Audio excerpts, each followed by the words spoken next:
The Secrets of College Planning. I'm your host, Anthony Uva, and today we're going to get some insight into career and leadership development.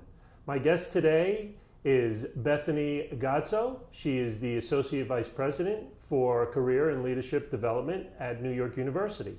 Welcome to the show. Thank you so much for having me, Anthony. Yeah. And if you hear any noise in the background, we are at New York University, right in Manhattan, New York.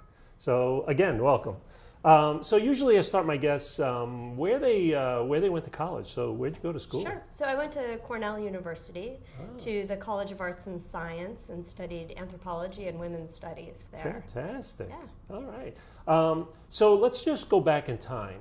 When did you start thinking about college? Was it freshman year of high school, senior year of high school? When did it all start for you? It was probably much earlier than that. So my mother did not have the opportunity to go to college. She was a nurse, but in her day she went to nurses training school. And with me, she started at a very young age talking about college, that was going to be something that was a very exciting part of my future, and just an inevitable component of what my life would be. And for that, I'm always appreciative to her that she really encouraged me in that way. Now, Cornell was the only school that you applied to? No, I applied to a lot of schools. Well, a lot of schools for that time. Now, young people are applying to, 20 schools, more than 20 schools. I think I applied to maybe 7 schools. Mostly small liberal arts colleges in the Northeast. And Cornell was a little bit the outlier in terms of its size, and being probably actually the only university I applied to. Great. Yeah. So now you go to Cornell University. What's the school like? What could you tell us? It's a terrific place where you can meet people from all backgrounds and studying all different subjects. So, the school's motto was, I will found an institution where any person can pursue study in any subject, or something to that effect. I'm paraphrasing. And it's really true. If I was studying anthropology, I had a very close friend who studied hotel management, and another one who every Wednesday night left our dorm to go and trap wild animals as part of a research study. Really?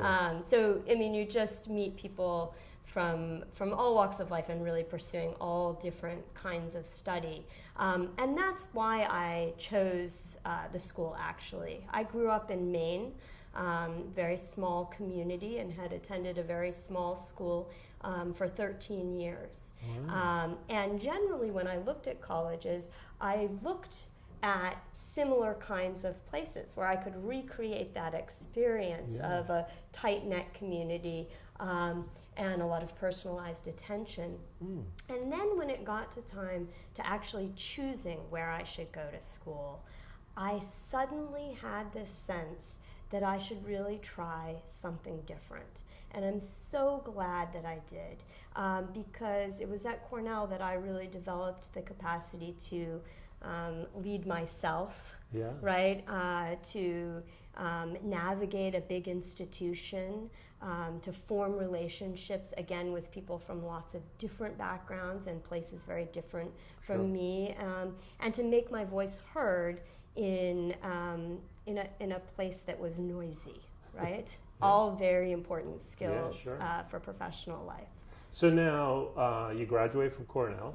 How does one go from graduating at Cornell University to becoming the Associate Vice President at New York University for Career and Leadership Development? Well, I'll tell you a little story that I tell people a lot, actually, as I've taken up this new role here at NYU, which is that when I arrived to graduation time at Cornell, I suddenly had this feeling that I had missed some kind of a briefing. I had friends who were getting acceptances to graduate school or, offers at big companies. They were being flown around for interviews and all of this, and I had no idea how to go about pursuing a career. So while I'd grown up with very supportive parents and this mother who had encouraged me from the beginning to pursue education, and I could be anything, do anything, right? Don't let anything hold you back. Really what my parents knew was the state of Maine and what they did in Maine.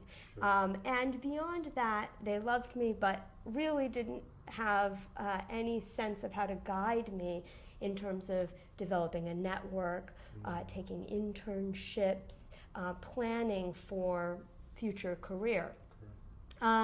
And as I mentioned, Cornell is a very large place, right? Sure. So I formed some very nice relationships with a couple of faculty who were very supportive of me. But again, I did not have any guidance about career. So I did one phone interview for an internship with a place called Emily's List, wonderful organization in DC that promotes female politicians. And I bombed it. And then I thought, well, I'll just concentrate on getting to graduation instead. So my first job out of college was actually in Ithaca, New York, working in HIV services. I had known my whole life that I wanted my career to be of service. My parents were both in healthcare, and that's what I knew, that the work you do is meant to be of service to the world. And so I knew I did want to work in nonprofits. And I'd sort of come of age in the era of the AIDS epidemic, and had done some work in high school organizing around it. And so I walked into the local HIV services organization and said, "Are you hiring?" And out of that, somehow I got a job. This is not the guidance I would give our students at New York University about how to find your first gig after college. But it's how I did find my way. It was just a part-time job, actually, or that's what they had funding for, but it was starting up all their youth services. And so what I discovered in that job was two things. One, I really loved starting things within an organization. Today we call that intrapreneurship. Then there was no such word. And then secondly, I was really interested in the people inside the organization, whether or not they understood the impact that they were having, how they worked together as a team, how we planned what we would be doing in the coming year, how we budgeted, all of those kinds of things. So I actually came back to graduate school here at NYU at the Robert F. Wagner Graduate School of Public Service to pursue a Master of Public Administration. And at that time, I really thought about the work I wanted to do as being related to program evaluation. I thought, well, if we could just put the tools of program evaluation in the hands of people who want to create change in the world, they'd be so much more effective, right? Thankfully, at Wagner, I formed great relationships with faculty. And I particularly got to work with these two faculty members, Ellen Shaw and Sonia Ospina, who were doing work on leadership. And they opened my eyes to the fact that it's not just about these sort of technical tools, right? Whether or not we have impact in the world. Yeah. It's really about so much more. How we understand ourselves, how we connect and relate with others and work in a group, right? Without those maybe more human elements, right, that are foundational to leadership, the technical tools are worthless, right? All that other stuff has to be in place, and then we can use the technical tools to make change. So that's when I sort of caught the leadership bug. And my career has really developed from there. So you've been here ever since that time of graduate school till now? I have. Wow. Yes.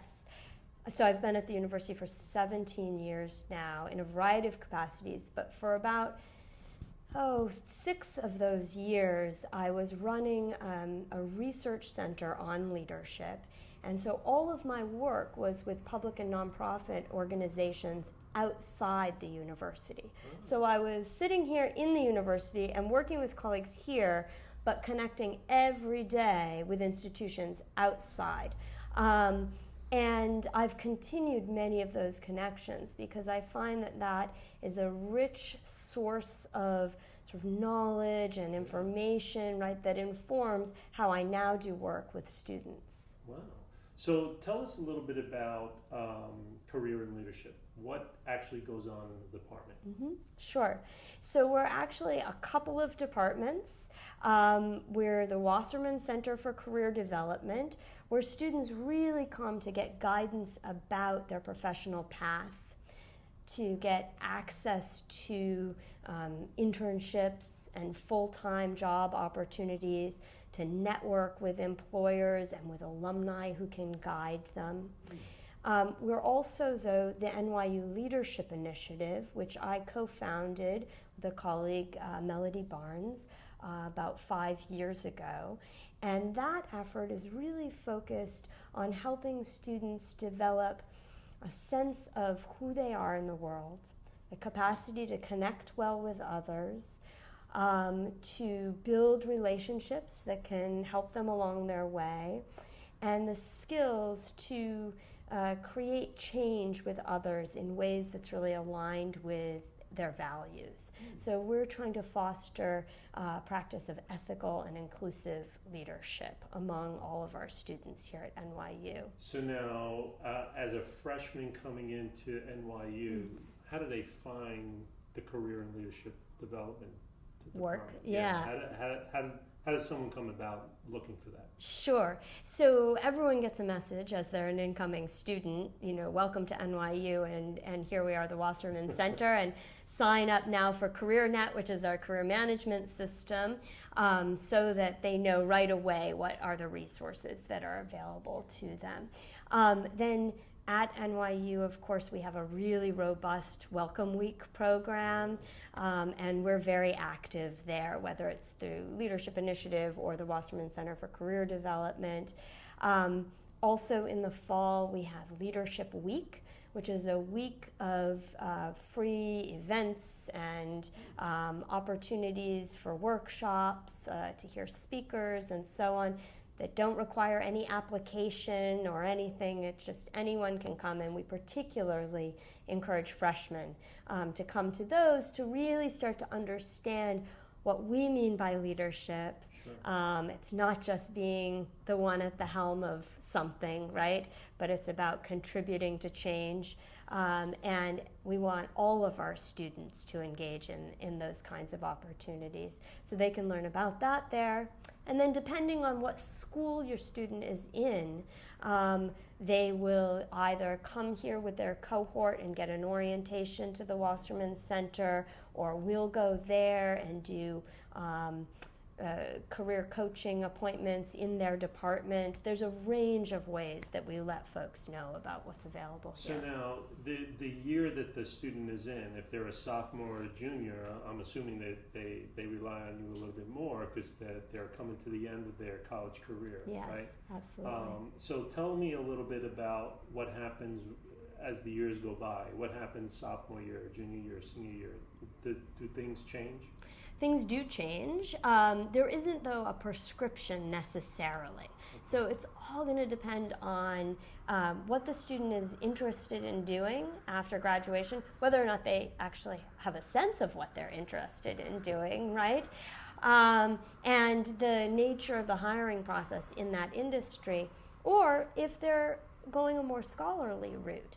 So we also support students through our Office of Global Awards in pursuing competitive scholarships and fellowships like the Rhodes, Truman, Marshall, Fulbright scholarships to go and either do research in other countries or do an English teaching fellowship after graduation. So we have options for all students, whether they're, they want to go into social justice, they want to go into corporate finance, they want to go the scholarly route, and everything in between, right? Yeah. But generally, we would encourage students to come in very early, starting in freshman year, to get some coaching, to figure out what does it take to get from freshman year to a job, graduate school, or fellowship after graduation, to see that includes gaining experiences outside the classroom where you're applying what you're learning, whether it's professional, volunteer, leadership, or hopefully some of all of that, right? Yeah. That it's critical to build your network, and we can help you, think about how to foster mentoring relationships with faculty, with industry leaders, with alumni, and that it's important to gain a set of skills or competencies that I would call sort of meta skills, right? The things that employers are looking for most, like leadership, like global and intercultural fluency, right? Like critical thinking and problem solving, communication skills. These are some of the top rated competencies that employers are looking for, which you're getting through your coursework, but you can also gain through workshops with us, through co-curricular activities in student affairs, and so on. So that's the freshman year. As you keep going, you're going to need to get help with your resume. We do that. That was my next question. You're going to have to get help preparing for interviews. We do that. You're going to want to come and gain industry knowledge. So you think you might want to work in publishing? Come hear from people who are leaders in publishing. What is it really like and what are they looking for? Figure that out early so that you can gain the right skills, right? Yeah. Or so you can have multiple internships and try out a few different areas to figure out what might be a fit for you after you graduate. Yeah. If you're interested in one of those fields where there's a traditional recruiting pipeline, right? Like consulting, banking, accounting, those kinds of fields, some in technology too, there's on-campus recruiting. And that you're going to want to learn about very early. I would say the end of your freshman year, the beginning of your sophomore year, because companies are starting to recruit at the sophomore year for those junior internships. And getting one of those junior summer internships really puts you in the pipeline for a full-time offer after graduation. Yeah, so the last 2 years of college is really focusing on those internships and getting something after they graduate. Absolutely, absolutely. Or making your applications to graduate school, right? Yeah. Which can be an equally great option for students after they finish undergraduate, depending on what they want to do, of course. So now, how many students really take advantage of a department like this? Oh, thousands. I mean, I think in our last survey, 93% of our respondents had utilized our services at some point in their undergraduate career. Wow. Yeah. And now networking. NYU is a huge networking school. Yeah. So, what are the types of networking that you create here? Is it like different types of meetings that you have with alumni and the companies that are out there? Yes. What happens in event planning, I guess? Yeah, absolutely. So there's the traditional career fairs, of course, and where we have hundreds of employers and thousands of students show up, and it's a big day for everyone. Sure. Yes.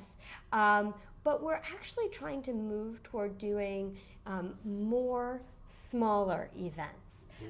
So this past spring, we had two that were just a real success. One was called an early engagement mixer. So it was for our younger students, and it was with folks who had part-time opportunities over the summer or full-time internships over the summer available. And we had just a couple hundred students there, and I don't know, maybe between 50 and 100 employers, and it was a much more conversational environment. We also did a full-time opportunities fair that was only open to graduating seniors, and it had a similar sort of spirit to it. So there are those kinds of events. Increasingly, we're doing meetups and mixers. There was a terrific event I was able to attend earlier this spring semester over in Brooklyn at our engineering campus there that was all about women in technology. And so there were employers there who, are eager to increase their recruiting of women into STEM fields, particularly technology. There were folks, networking, and then they did a panel discussion afterwards about what it's really like to work in technology and how these women have advanced to levels of leadership. So there are those kinds of events. And then there are just more straight up, networking events where alumni in a particular industry will come back and we'll invite students who are interested in that industry, and maybe we'll have one speaker do a little activity, but mostly it's pretty open for folks to just meet each other. Yeah. And then finally, I would say we have some more intensive programs where we actually match people for mentorship. So we have a first class program, which is for first generation college students, where they get one-on-one match for mentoring. We have a diversity internship and career preparation program where there's also a networking component and coaching component to it. So is there any type of exam or psychological test that you do on if would they be a better leader or anything like that? Is there something like that goes on or no? We use a lot of different assessments for folks, yes. Whether it's on the career side, using the Strong, for example, or sometimes the Myers-Briggs. And then on the leadership development side, we've used often the Emotionally Intelligent Leadership Inventory, which isn't about assessing whether you would be a good leader or not a good leader or how good you are, but instead looking at what your strengths are in terms of emotional intelligence and where are potentially the gaps, and then helping people develop an individual development plan to advance in the areas where they really see that it's a priority in terms of how it contributes to their success in the kinds of leadership they want to take up. So do they after they take these types of assessments, do they give them a specific field that they end up that they would be more focused on actually getting into? So on the career side, yes, absolutely. The way that people do these assessments is through the coaching process. So you would come in for a coaching appointment, and if you were really, in the sort of exploratory phase, the coach might say, I'd recommend that you try out one or more of these kinds of assessments, and then they'd come back for another appointment to debrief their results and create an action plan for how they're going to learn about the different fields that are indicated based on the results of the assessment. Now, do a lot of universities do what NYU does, or is this something that NYU does by themselves? Well, in terms of assessments, I think all universities do something probably related to that. But more in terms of career development and leadership. Do they all do the same thing? No, what's pretty unique here is the marriage of career and leadership.